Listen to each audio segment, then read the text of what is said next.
Warga Kabupaten Takalar, Sulawesi Selatan beramai-ramai menuju tempat pemungutan suara atau TPS untuk memenuhi hak pilihnya dalam Pilkada serentak 2024.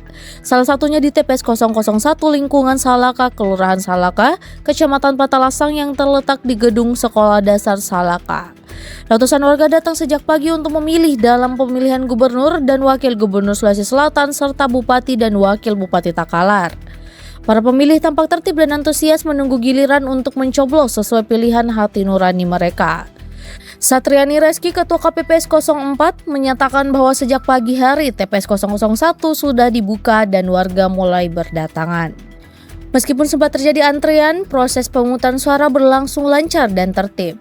Warga terlihat sangat antusias untuk menggunakan hak pilih mereka dengan banyak yang berharap bahwa pilkada kali ini dapat membawa perubahan positif bagi Kabupaten Takalar dan Provinsi Sulawesi Selatan.